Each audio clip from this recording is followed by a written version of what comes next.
এটা কি ভয়ঙ্কর এক তথ্য। দেখেন, এটা সম্ভব এবং পৃথিবীতে ইতিহাসে আমেরিকার কোনো প্রেসিডেন্টের স্পেশালি বাংলাদেশের কোনো ফান্ড নিয়ে এভাবে কথা বলতে শোনা যায়নি।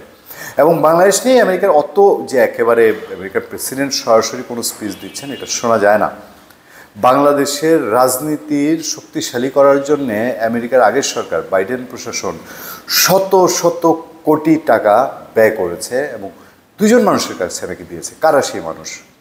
আগে চলেন ডোনাল্ড ট্রাম্প কী বলেছে, কি বিস্ফোরণ ঘটিয়েছে, কি বোমটা ফাটিয়েছে, সেদিকে আমরা একটু নজর দিই। এবং ডোনাল্ড ট্রাম্পের এই কথার পরে নিঃসন্দেহে বাংলাদেশের রাজনীতিতে একটা ব্যাপক আলোড়ন তৈরি হবে। চ্যানেল 24-এর নিউজ সাইট বলছে, বাংলাদেশে $29 মিলিয়ন সহায়তা নিয়ে যা বললেন ট্রাম্প, এই সহায়তাটা আমেরিকা অলরেডি বন্ধ করেছে। 29 মিলিয়ন মানে প্রায় 350 কোটি টাকা, মানে শত শত কোটি টাকা। আপনি যদি বর্তমান বাজার দর আমি যা দেখলাম যে $1 122 টাকা, সেই হিসাবে এবার 29 মিলিয়ন দিয়ে আপনি গুণ দেন যে কত শত কোটি টাকা বাংলাদেশে এসছে। কার কাছে এসছে, কোথায় এসছে, বাংলাদেশের পাবলিক এটা জানে না। ডোনাল্ড ট্রাম্প বলছেন, এমনি এমনি নয়, হয়তো উড়িয়ে দেওয়ার মতো নয়। বাংলাদেশকে $29 মিলিয়ন দেয়া নিয়ে মুখ খুলেছেন মার্কিন প্রেসিডেন্ট ডোনাল্ড ট্রাম্প। স্থানীয় সময় শুক্রবার দেশটির গভর্নরদের নিয়ে আয়োজিত এক অনুষ্ঠানে ট্রাম্প নিজেই বলছেন, বাংলাদেশের রাজনৈতিক পরিমণ্ডল শক্তিশালীকরণে একটি সংস্থার কাছে $29 মিলিয়ন গেছে। কেমনে গেছে সেটিও ট্রাম্প বলে দিয়েছেন, যেটির নাম কেউ কোনোদিন শোনেনি। মানে যে সংস্থার কাছে গেছে এর নাম কেউ কোনোদিন শোনেনি। খবরটা টাইমস অফ ইন্ডিয়া থেকে চ্যানেল 24 বলছে। বলা হচ্ছে যদি গত ফেব্রুয়ারিতে যুক্তরাষ্ট্রের নতুন দপ্তর ডিপার্টমেন্ট অফ গভর্নমেন্ট এফিসিয়েন্সি ডিওজিএ জানায় বাংলাদেশের জন্য ইউএসএইডের এই সহায়তা বাতিল করা হয়েছে। তবে কারা বা কে এই সহায়তা পেয়েছে সেটি স্পষ্ট নয়। বাংলাদেশের মানুষ জানতে চায় খবরটির সত্যতা এবং বাংলাদেশ সরকারেরও নিশ্চয়ই এখানে অবশ্যই এখন দায় পড়ে।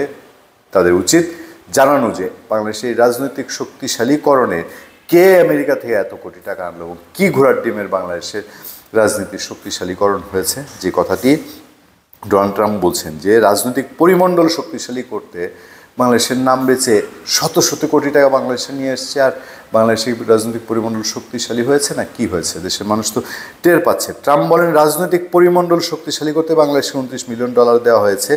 কেউ জানে না এই রাজনৈতিক পরিমণ্ডল কি, বাংলাদেশের মানুষই তো জানে না কি রাজনৈতিক পরিমণ্ডল শক্তিশালী হতে শত শত কোটি টাকা ঢালা হয়েছে, এটির নাম কি? ট্রাম্পের কথা, ট্রাম্পই প্রশ্ন তুলছেন। মার্কিন প্রেসিডেন্ট বলেন তারা চেক পেয়েছে, মানে বাংলাদেশের ওই সংস্থা চেক পেয়েছে। আপনারা ভাবতে পারেন ট্রাম্পের অবাক হয়ে প্রশ্ন, আপনার ছোট সংস্থা আছে, আপনি এখানে 10,000 পান, ওইখানে 10,000 পান। আমরা যুক্তরাষ্ট্রের সরকার থেকে $29 মিলিয়ন পেয়েছি বাংলাদেশকে দেওয়ার জন্যে। ওই সংস্থার মাত্র 2 জন কাজ করেন।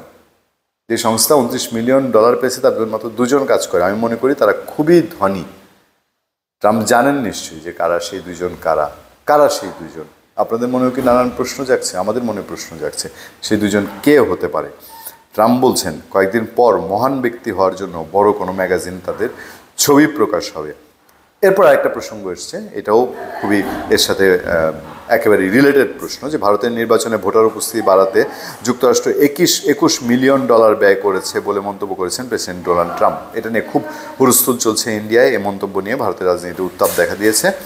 যুক্তরাষ্ট্রের বৈদেশিক সহায়তা সংস্থা USAIDর কার্যক্রম স্থগিতের পর ভারতসহ বিভিন্ন দেশে নানা কর্মসূচিতে সংস্থাটির অর্থায়ন বাতিলের কথা গত সপ্তাহে জানায় ইলন মাস্কের নেতৃত্বাধীন যুক্তরাষ্ট্রের সরকারি দক্ষতা বিষয়ক বিভাগ ডিওজি।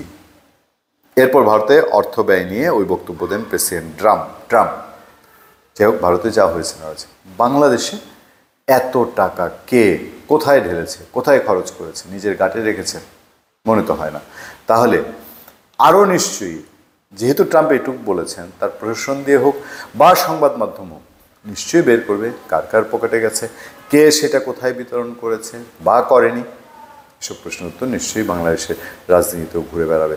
ধন্যবাদ সবাইকে, ভালো থাকবেন, সুস্থ থাকবেন। আপনাদের সাথে আমি আতিক রহমান, পূর্ণিয়া।